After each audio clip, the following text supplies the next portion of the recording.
Thank you. Thanks, everybody. Thanks, eMerge America, for inviting me here. Thanks to all of you for giving me a perfect excuse to come to one of my favorite cities, Miami. But this morning, I actually wanted to talk about another one of my favorite cities, which, believe it or not, is Dallas, Texas. Now, you don't hear people admit to having Dallas, Texas be their favorite city, but I'm going to show you why. It's all because of this building. This is the Renaissance Tower in Dallas, and for a while it was the tallest skyscraper in Dallas. But the reason it's important to me is that for many years this was the headquarters of the Blockbuster Corporation. And a certain meeting took place here in the year 2000 that was actually very influential in Netflix's history and in my evolution as an entrepreneur. Now, in 2000, Netflix was a pretty small company. We had less than 100 employees, probably had a few tens of thousands of subscribers, and we were on track to maybe do $5 million in revenue that year. But worse, we were on track to lose $50 million that year. Now, for those of you who can remember the year 2000, that was not a good year to be losing $50 million. So, being sensible entrepreneurs, we decided we had to pursue strategic alternatives, which basically is code for how do we get out of this? Now, the obvious candidate to look to was Blockbuster. Now, in 2000, Blockbuster was on a very different trajectory. Blockbuster had $6 billion in revenue. They had 6,000 stores. They had 90,000 employees. So Netflix was nothing to them. And despite our calls and our emails, we could not get them to even say a word to us. Until, a few months later, we were on a corporate retreat, and we were in a little town called Solvang, California. Now, we're pretty casual to begin with in Silicon Valley, and on retreat, even so much more so. I think I had packed total 1 pair of flip-flops, 2 pairs of shorts, and some tank top t-shirts. My partner, Reed Hastings, his gesture to dressing up was he had a Hawaiian shirt. And wouldn't you know it, this is when Blockbuster calls and said, "We will see you now." So here we were in Solvang, and they wanted us in Dallas the next morning. So what do? Well, we actually had to lease a private jet, which to me was this unbelievable luxury. And a little bit of Netflix trivia, the private jet was owned by Vanna White. And we all piled on the jet, and we flew to Dallas, and we got in a cab, went to the Renaissance Tower, up to the 35th or 36th story, got put into a conference room, which seemed to me to be the size of this room. And I'm there, of course, in my shorts and my flip-flops and my t-shirt, and Reed's in his Hawaiian shirt, and in come the Blockbuster guys.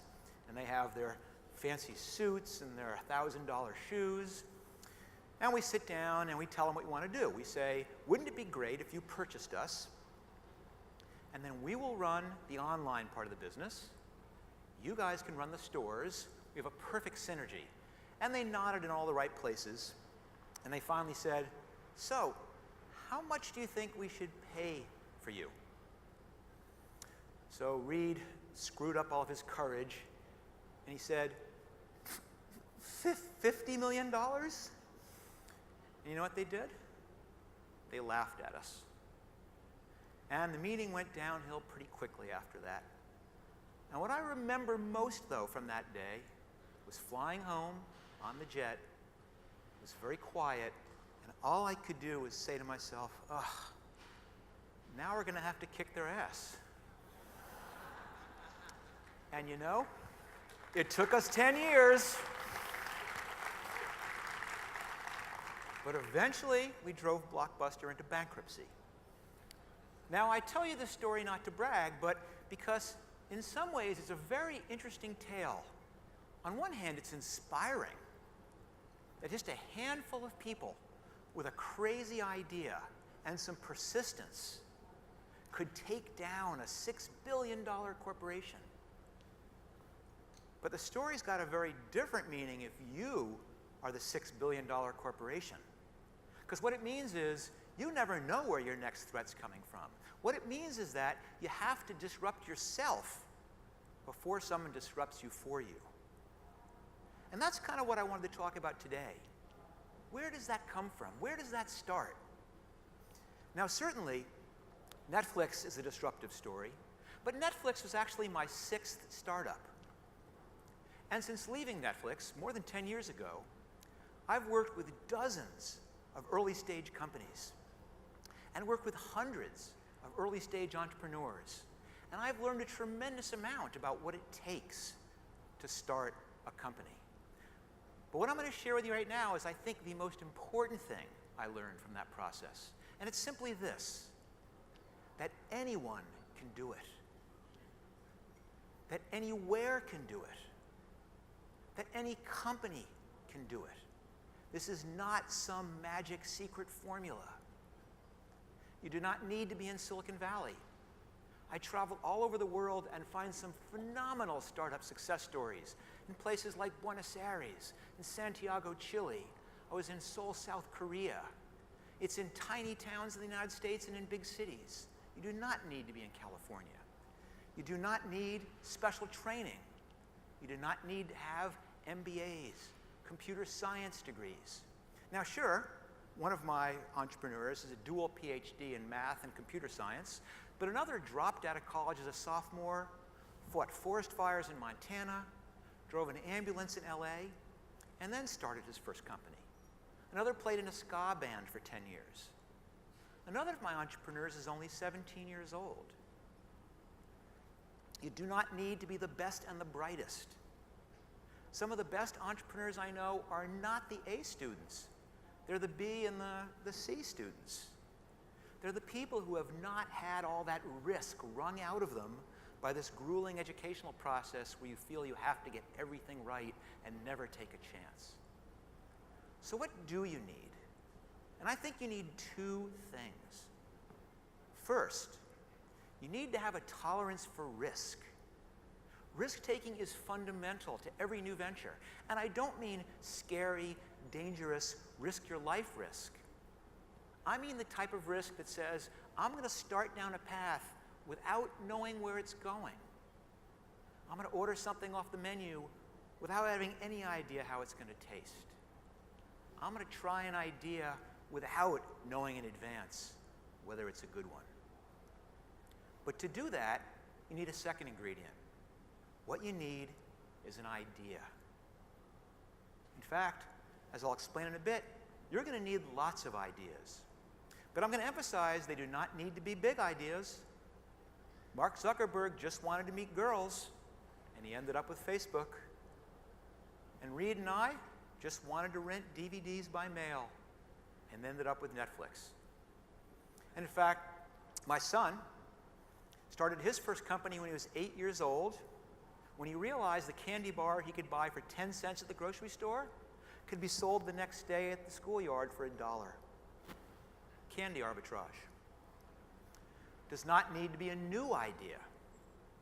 People who have been renting books and selling books, rather, since the printing press was invented, but still plenty of room for innovations like Amazon.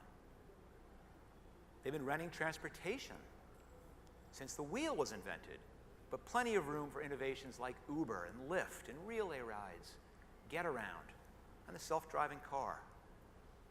Does not need to be a complex idea. The Post-it note is a piece of paper, but this little piece of paper comes in more than 50 sizes, more than 35 colors, 17 fragrances, and they sell more than $1 billion a year of this simple innovation. In fact, I'd argue, doesn't even need to be a good idea. Because after all, what is a good idea? When I told my wife the idea for what became Netflix, she thought it was the stupidest thing she'd ever heard. And that shouldn't surprise us. We've all experienced that, where we have this great idea, and we rush to tell our boss or our teacher or our kids or our friends. And what do they say? That'll never work. And then, of course, they proceed to tell you all the reasons it'll never work, which is not that helpful. So why is it so hard to tell a good idea from a bad idea? So to help us understand that, I want to introduce you to somebody. His name is William Goldman. And if you don't recognize William Goldman, I'm not surprised. He's a Hollywood guy. He's a Hollywood writer. And if you don't recognize the name, perhaps you recognize his work. He wrote The Princess Bride. I'm sure some of you have seen that. For people of my generation, he wrote Butch Cassidy and the Sundance Kid, wrote the screenplay for All the President's Men. He wrote Marathon Man, Heat, Misery, Magic, maybe 24 movies in all, won 2 Academy Awards for screenwriting. But ironically, what William Goldman is most famous for writing is just 3 words. And what he wrote was this: nobody knows anything. Nobody knows anything. Now, he was talking about Hollywood, and in particular, about the fact that no one has any idea how well a movie's going to do until after it's done it. That you can take A-list stars, a top director, a great script, and end up with a movie like, like Heaven's Gate, which costs $50 million to make and grossed less than 2.5. But on the other hand, you could take complete unknowns, first-time director, first-time actors, and get a movie like Blair Witch Project, which completed photography for $35,000 and has since grossed more than $250 million worldwide. Nobody knows anything. True in Hollywood, and I believe true in Silicon Valley and anywhere innovations are taking place. I mentioned before that Netflix was my 6th startup, one of 7 I've done altogether. Some very successful, some not so. But I promise you, on the day each of them started, I had no clue which would be which, because nobody knows anything. I do a little bit of angel investing, so I'm well aware of that rule of thumb that says for every 10 investments I make, 7 of them I'm going to lose all my money, 2 I'll break even, and 1, if I'm lucky, pays off the other 9 and then some. But do I know which is which in advance? No, because of course, nobody knows anything. Now, I am hammering this because if no one knows anything, if nobody knows how well an idea is going to do until after it's been done, how do you get forward with that? There's only one thing. You have to take that risk and do something. You got to build something. You've got to make something. You've got to sell something. You've got to try something. You learn more in 1 day of doing it than in 3 months of talking about it, and 6 months of having meetings, and a year of PowerPoints. You've got to figure out how to take your idea and get it out into the real world as quickly and cheaply as possible. But you got to start with the idea. And some people have lots of problems with this. They always go, where do ideas come from? Now, us professionals who labor in the idea mines have some tried and true tactics we use to find new ideas. We do things like look at new technologies, look what's happening in mobile or IoT. We again look at things like current trends, healthcare, education. We'll look at old business models and say, can we apply these old business models to other problems, like collaborative consumption, crowdsourcing? But by far, the most effective and the easiest way to find ideas is simply this. You've got to train yourself to look for pain. You've got to see the world as an imperfect place and ask yourself, what's wrong? But don't look for big problems. Don't try and cure malaria, eradicate malaria, or try and address literacy in Africa. Start with things close to home. Start with your job. Start with a hobby. Start with your social life. And to show you how easy this can be, what I want to do for a minute is talk about a job that I had when I was in college. And my summer job, I was a house painter. Now, you may not be able to tell from looking at me, but this was a long time ago, more than 35 years ago, and the world was a very different place. So obviously no internet, no personal computers, no mobile phones, no streaming video. And back then, when you wanted to paint something, and you went to buy paint, and you went to a hardware store, it used to come in a container that looked like this. I know, frightening.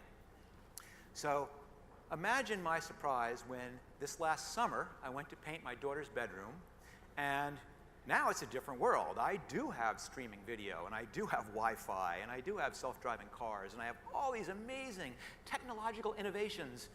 And when I went to the hardware to buy some paint, now, of course, it comes in a container that looks like this.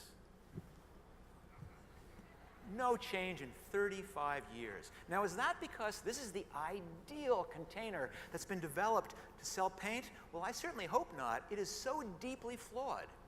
To start, imagine this process. I want to open this can of paint to start the whole thing. Now, what do I need? Well, of course, you need a screwdriver. Now, what consumer product do you need a screwdriver to open? But so be it. I find a screwdriver. I pry off the top.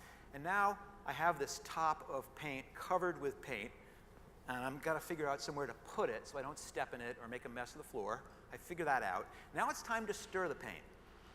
Another innovation, they've developed a very sophisticated product for stirring the paint, and it's called a stick.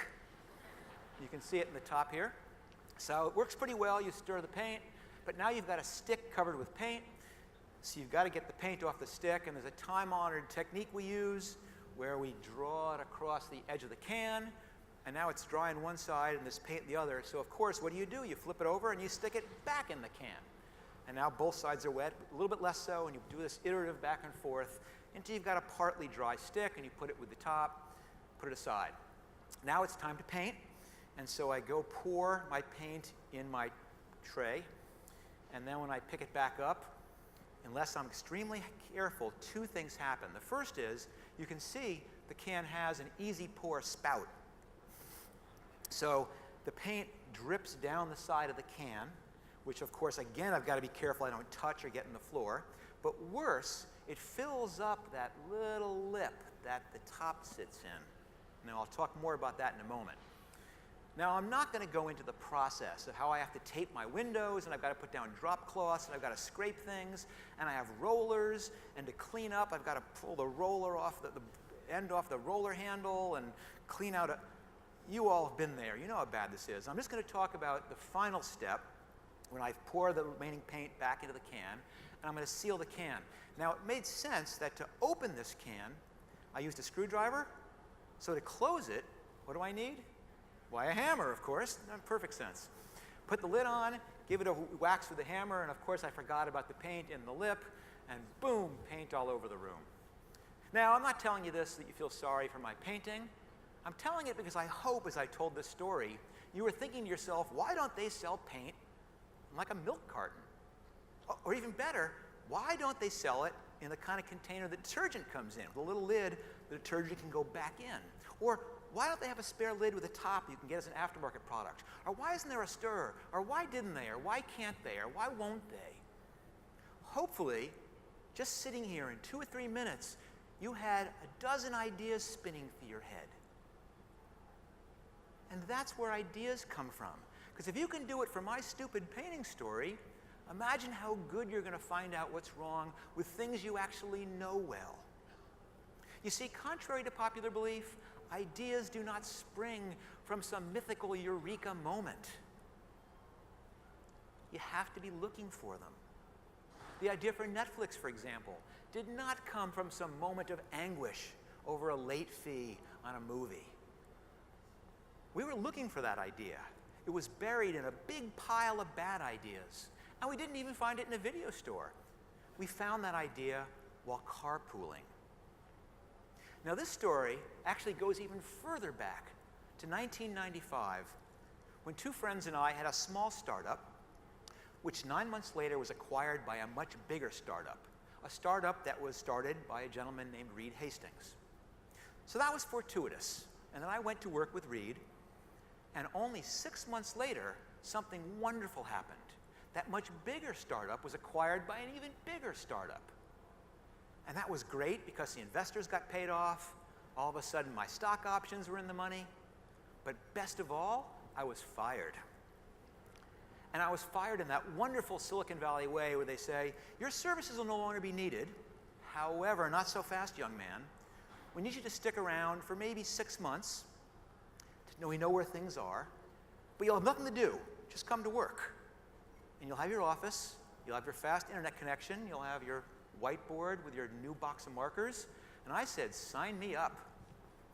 Now, Reed had the same deal, and both of us were saying, well, what are we going to do next? And I said, I'm going to use this period to start my next company. And Reed said, I think I'm going to go and try and change education. But, and Reed said, I want to kind of keep my hand in this startup thing, so I'll tell you what, let's come up with an idea together. You start it, I'll fund it, and away we go. And so we began a process. And the process worked like this. Every morning, Reed and I lived in Santa Cruz, California, and he would come and pick me up at my house, and together we would ride over the Santa Cruz Mountains to our office in Sunnyvale. And along the way, we would brainstorm startup ideas. We'd talk about new technologies, we'd talk about new business models, we'd talk about trends, we'd look for pain. And I'd take all these ideas we had, and I'd go to my office with my fast connection and my whiteboard, and I'd work on the ideas. And at the end of the day, I'd get back in the car, we'd drive back to Santa Cruz, and on that drive, I would tell Reed everything I had learned. Now, one thing we learned after going through hundreds of ideas is this, that the half-life of an idea is 24 hours. Now, for those of you who are asleep in physics class, what I mean is that if you start off on Monday and you have 16 bright and shiny ideas all full of promise, by the end of one day of researching those ideas, you're probably down to 8 of them. By Wednesday, again, by half, down to 4. By Thursday, only 2 of them are viable. And if you're lucky, by Friday, only 1 of your 16 original ideas is left. Now, I'll point out that one of the ideas we had early on was video rental by mail. But this was back when all video came on VHS cassettes. Big, heavy, bulky. It wouldn't work. We rejected it. Until a few months later, Reed read about this new technology called DVD. Small, light, and based on that, we had an idea. So one morning, we turned the car around, we drove to Santa Cruz, we bought a used music CD, went next door, bought a small pink gift envelope, put the CD in the envelope, addressed it to Reed's house in Santa Cruz, went up the steps to the Santa Cruz post office, bought a stamp, dropped it in the slot, and off we went. And the next morning, when Reed showed up to pick me up, he didn't say anything. He just held up the envelope, and in it was an unbroken DVD that had got to his house in less than 24 hours. And that's the moment we said, this just might work. Then we changed modes. Then I was in validation mode. Then I was trying to learn everything I could about DVDs. How many were there? How many did they cost? What would it cost to build a website? How many DVD players are there? But I finally got to that point where I couldn't answer any more questions and still didn't know enough. And I was faced with having to make a decision based on incomplete, inconclusive, and unfortunately contradictory information. And that happens so frequently to entrepreneurs where you have to move forward based on this uncertainty. We even have a special term for it. We say, you just got to do it. Well, in fact, we put an adjective in there too. But you get the idea. You just have to move forward. So Reed wrote a check. We got a small office in Scotts Valley, California, hired about a dozen people, and spent 6 months developing a rudimentary website. And on April 14th, 1997, almost 19 years ago to the day, we launched the Netflix website. Now, back then, Netflix was very different than the Netflix you know today. It was, for starters, DVD only, no streaming. It was due dates and late fees. It was a standard video rental store. You mailed it out, we charged you. If you were late, we charged you for that too. And it was rental and sales. In fact, we sold so many DVDs that by the end of that first summer, 99% of our revenue was selling DVDs. It turned out people hated to rent. And worst of all, doing both things at the same time was really hard, selling and renting. Because some movies you could only sell, some movies you could only rent, some you could do both. Trying to say what Netflix was about We're rental. No, we're sales. No, we're both. Think of the checkout process. Think of the warehouse. We realized we had to standardize on one thing. But what? On selling, which was 99% of our revenue? Or bet the whole company on rental, which no one liked? Well, to make a long story short, one of the tough decisions I had to make was we got to bet it on the long shot, which if it's successful, could be big. If we bet it on selling, it's a commodity. Pretty soon Amazon's in, pretty soon Walmart's in, and then we're out of business. So we burned the boats, bet everything on DVD rental, and walked away from 99% of our revenue. From that point on, we were searching for a needle in a haystack, and it took us 2.5 years to actually find something that works. So for those people who think you take this idea and boom, instant company, it's not how it works. We tried hundreds of things, all of them bad. And at first, each of these tests was a beautiful test. Spell checked, nice art direction, good colors, all the bugs worked out. But we realized that all the time we were spent polishing these tests was wasted time. Because if it was a bad idea, no amount of polishing was going to help it, but a good idea would immediately shine, even poorly implemented. We realized we had to go fast, fast, fast, and our tests got worse and worse and worse and worse. But as the testing rate went up, the learning rate went up. And what we realized was it's not about having good ideas, because you don't know if they're good ideas. And it might take hundreds of ideas. It's about a process and a system to try as many bad ideas as you can. Quick, fast, and cheap. But even a company like Netflix eventually runs out of time, and we were down to our last 3 tests. And we decided to test 3 last things. First, we have this whole warehouse full of DVDs. Let's store the DVDs at the customers' houses. Let them keep them as long as they want. Not a bad idea. How about this one? Rather than making them pick a new movie each time they send one back, let's let them make a list, and then when they return one, boom, we know what to send them. But that's kind of weird to charge them each time, so how about this? We'll try subscription, where we bill them all at once. And lo and behold, we put all 3 of those together, it worked. And that was the moment that we stopped being a startup and became a real company. But it all started really on April 14th, 1997. And like I explained, we're just about the 19th anniversary of that date. And as I always do on that date, I think a lot about those early days. But I remember exactly where I was on April 14th, 1997.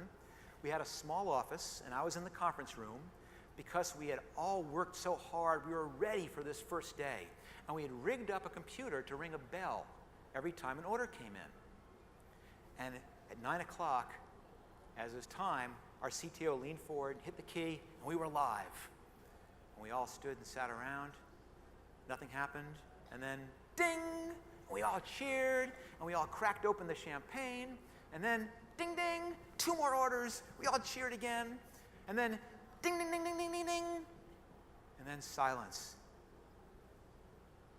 And it turns out we had crashed our servers in the first 7 minutes of being in business. So my memory of that first day is not celebrating with champagne. It's pushing up the cart up and down the aisles of an electronic superstore, throwing in components to build the new systems. But that first day ended with 100 orders. 3 years later, 150,000 subscribers. And today, 70 million subscribers all over the world, creating our own content. I never in a million years could have imagined that was going to happen. It is such a surprise to me.